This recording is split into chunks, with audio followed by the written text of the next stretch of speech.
Sir రీసెంట్‌గా మోదీ గారు గోల్డ్‌ని కొనొద్దు, అలాగే కొత్త ఇళ్ల నిర్మాణం చేయొద్దు, పెట్రోల్‌ని వాడకం తగ్గించాలని ఒక వాదననేది ప్రజల్లోకి తీసుకురావడం జరిగింది. అంటే రానున్న రోజుల్లో ఏదైనా దేశంలో ఆర్థిక సంక్షోభం ఏర్పడే అవకాశం ఉందా? ఆర్థిక సంక్షోభం రానున్న రోజులకు ఆల్రెడీ సంక్షోభంలోనే ఉంది ప్రపంచం అంతా. హ్మ్. ఎందుకంటే రష్యా, యుక్రెయిన్ యుద్ధం ముగియపోలేదు.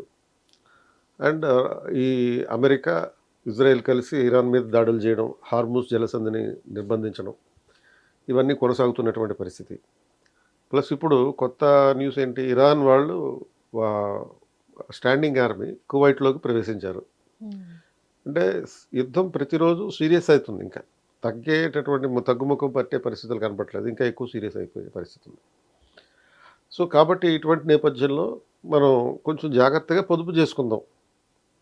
పొదుపు చేసుకుంటే భవిష్యత్తులో గనుక యుద్ధం ముదిరితే, ఒకవేళ ఇది గనుక రీజినల్ వార్ నుంచి ఒక గ్లోబల్ వార్‌గా మారినటువంటి పరిస్థితి ఏర్పడితే, పొదుపు చేసుకున్న డబ్బులు ఎవరికి ఉపయోగపడతాయి? ఎవరైతే పొదుపు చేసుకుంటున్నాడో వాడికి ఉపయోగపడతాయి. గవర్నమెంట్‌కి ఉపయోగం ఏమీ లేదు దీంట్లో. ఇప్పుడు ఈ రోజున ఆహ్, మోడీ గారు బంగారం కొనొద్దన్నారు. అవును. కొనొద్దు అన్నప్పుడు అదేం చట్టం కాదు, పాలిసీ కాదు. ఇప్పుడు డిమానిటైజేషన్ చేసినప్పుడు ఇలా ప్రకటించారు ఒకటి. రేపటి నుంచి 500 నోట్లు, 1000 నోట్లు పనికిరావని చెప్పి. అది పాలిసీ డెసిషన్. హ్మ్.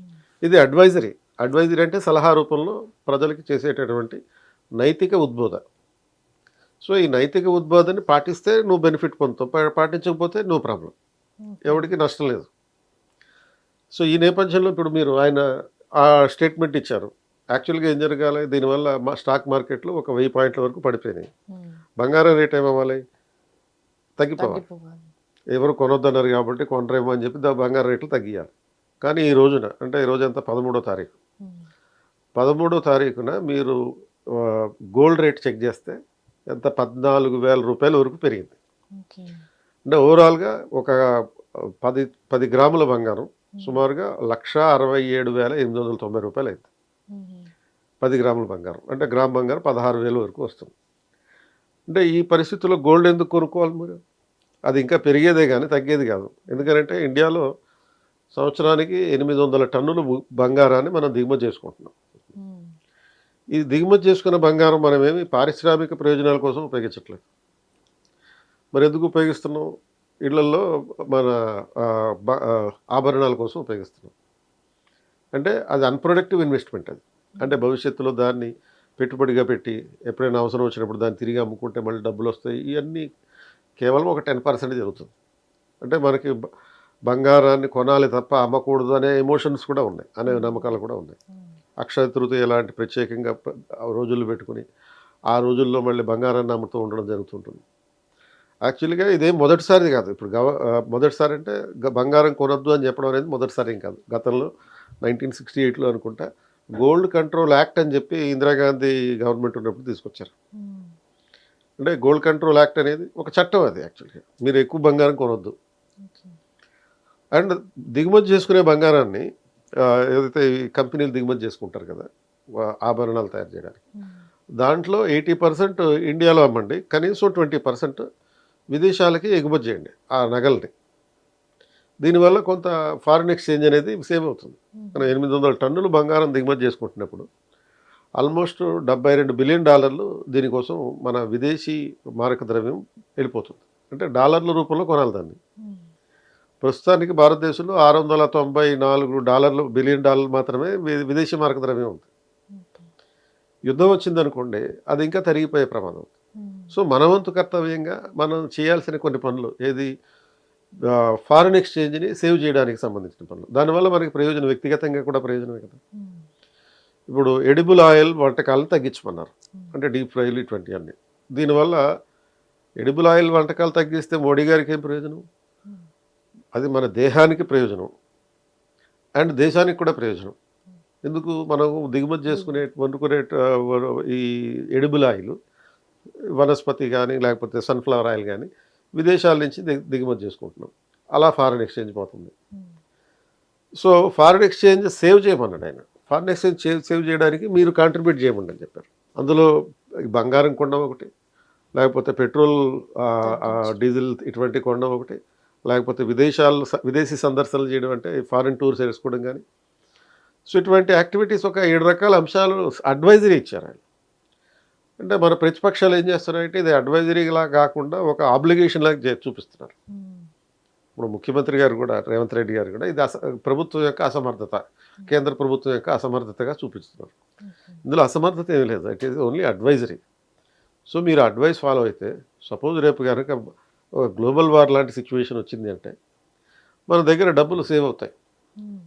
అనవసరమైన ఇప్పుడు బంగారం కొనుక్కుంటే ఈరోజు నిన్న 1,40,000 ఉన్నది, ఈరోజు 1,67,000 అయింది 24 క్యారెట్ల బంగారం. ఏంటి ప్రయోజనం దానివల్ల? బంగారం లేకపోయినా బతకొచ్చు, కానీ మనం పెట్రోల్ లేకపోతే బతకగలవా? డీజిల్ లేకపోతే ఉండగలవా? ఎల్పిజి గ్యాస్ లేకపోతే ఉండగలవా? మనకు ఉన్నటువంటి పెట్రోలు ఎల్పిజి నిల్వలు ఓన్లీ ఒక 60 రోజులకి మాత్రమే సరిపెట్టేటట్టుగా ఉన్నాయి ప్రస్తుతానికైతే.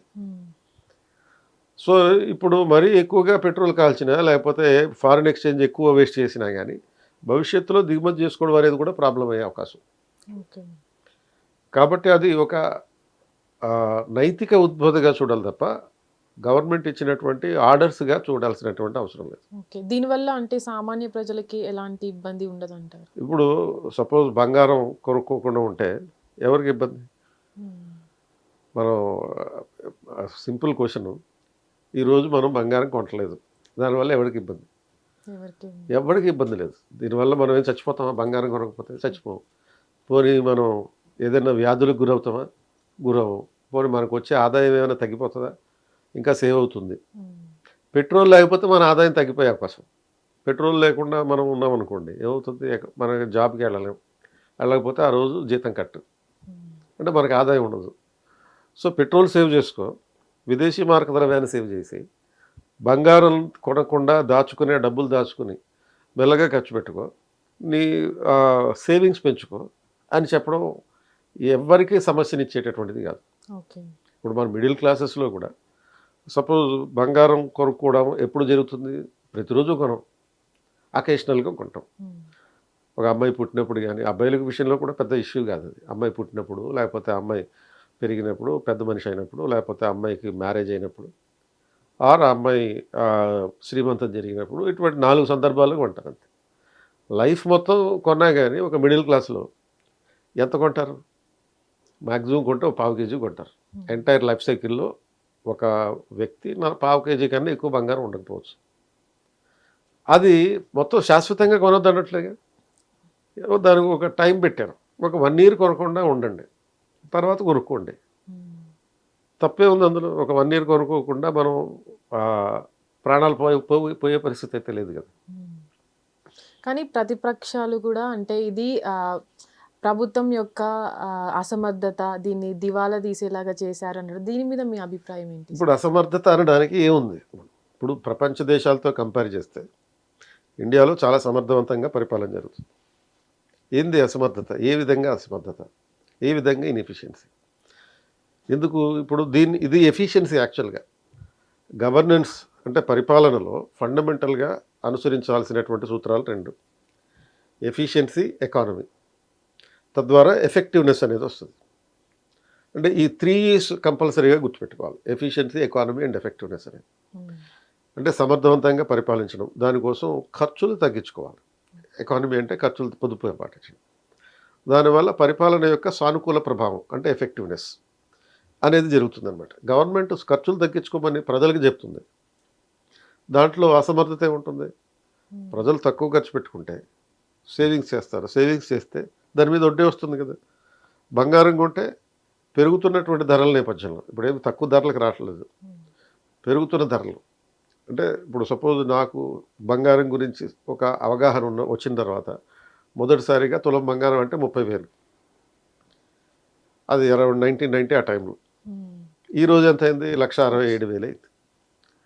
అంటే ఇంత విపరీతంగా పెరిగిపోతున్నటువంటి బంగారం ధర చూసినప్పుడు ఇప్పుడు బంగారం కొన్నట్టుగానే మరి డైమండ్లు కూడా కొనుక్కోవచ్చు కదా.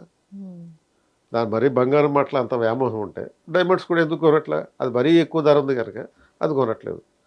ఇప్పుడు బంగారం పరిస్థితి కూడా అదే స్థాయికి వెళ్తుంది. అప్పుడు బంగారం కొనడం కూడా న్యాచురల్గా ఆపేస్తారు. కాబట్టి గవర్నమెంట్ ఇన్ఎఫిషియన్సీ కాదు, బంగారాన్ని ఎందుకు ఉపయోగించుకోవాలి? ఇది ఒక రేర్ ఎర్త్ మెటీరియల్. ఈ రేర్ ఎర్త్ మెటీరియల్ని మనం కేవలం ఇండస్ట్రియల్ పర్పస్ కోసం ఉపయోగించుకోవాలి. ఆభరణాల గురించి ఆభరణాల రూపంలో ఉపయోగించాల్సినటువంటి అవసరం ఉండకూడదు యాక్చువల్గా. ఇప్పుడు ప్రధానంగా మనకి ఆభరణాల కోసం బంగారాన్ని ఉపయోగించడం అనేది ఎక్కువగా సౌత్ ఇండియాలో ఉంటుంది తప్ప నార్త్ ఇండియాలో మనం పెద్దగా చూడడం ఎటువంటి పరిస్థితి. ఎందుకని ఇక్కడ ఉన్నటువంటి జాగ్రఫికల్ కండిషన్స్ నేపథ్యంలో అది అవసరం. అంటే సౌత్ ఇండియాలో ఎండబేయడం ఎక్కువ ఉంటుంది, బంగారం లాంటివి ధరిస్తే కొంచెం శరీరాన్ని కూల్గా ఉంచుతుంది. అది లేకపోయినా కానీ మనం కూల్గానే ఉండే అవకాశం ఉంటుంది. కాబట్టి బంగారం లేకపోతే అదేదో ప్రభుత్వం అసమర్థత ఇటువంటి ఏం కాదు.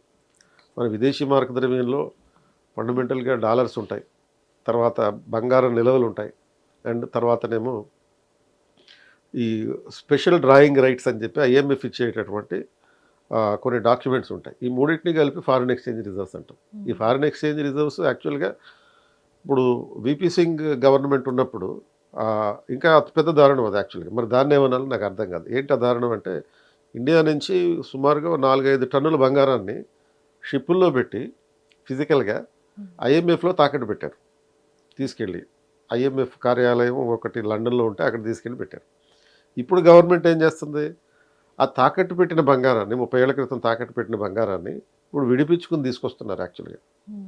2024లో ఒక 100 టన్నులు సుమారుగా, అండ్ 2025లో ఒక ఫిబ్రవరి టైంలో ఇంకొక 100 టన్నులు బంగారాన్ని అదే షిప్పుల్లో పెట్టి తిరిగి ఇండియాకి తీసుకొచ్చారు. బంగారాన్ని కొనకుండా తాకట్టు పెట్టిన బంగారాన్ని ఐఎంఎఫ్ నుంచి విడిపించుకోవడం సామర్థ్యమా, అసమర్థత? బంగారాన్ని కొనద్దు ఇంకా చాలే అని చెప్పి ఒక 1 ఇయర్ వాయిదా వేసుకొని చెప్పడం అనేది అసమర్థత. ఇందులో సమర్థత అసమర్థతకు సంబంధించింది కాదు, కాంటెక్చువల్ ఇంజనీరింగ్ ఇదంతా కూడా రిక్వైర్మెంట్ అవసరం అన్నమాట. హిట్ టీవీ యాప్, ఇందులో short news, live news, entertainment shows, movies, digital magazines తో పాటు మీ జిల్లా వార్తలను కూడా ఫ్రీగా చూడొచ్చు. ఇంకెందుకు ఆలస్యం, వెంటనే హిట్ టీవీ యాప్ ని డౌన్లోడ్ చేసుకుని ఫ్రీగా ఎంటర్టైన్మెంట్ పొందండి. Hit TV app. Hit TV app. Please download hit TV app. Hit TV app ని ఫ్రీగా డౌన్లోడ్ చేసుకొని ఎంజాయ్ చేయండి. మీకు నచ్చిన ఎంటర్టైన్మెంట్ కోసం హిట్ టీవీ యాప్ ని ఫ్రీగా డౌన్లోడ్ చేసుకుని ఎంజాయ్ చేయండి. హిట్ టీవీ యాప్ ని డౌన్లోడ్ చేసుకుని ఆస్వాదించండి, ఆశీర్వదించండి. ఇంతమంది సెలబ్రిటీలు హిట్ టీవీ యాప్ ని డౌన్లోడ్ చేసుకోండి అని చెప్తున్నారంటే ఎంత మంచి యాప్ ఆలోచించండి. అమెరికా అమెరికా అమెరికా అమెరికాలో చదవాలనుకునే వాళ్ళకి విశ్వసనీయమైన పేరు మన శౌర్య కన్సల్టెన్సీ. UK లో 1 year masters. UK లో 1 year masters. 2 years work permit up to 5 years visa. Contact Saurya Consultancy. Contact 89851 89851.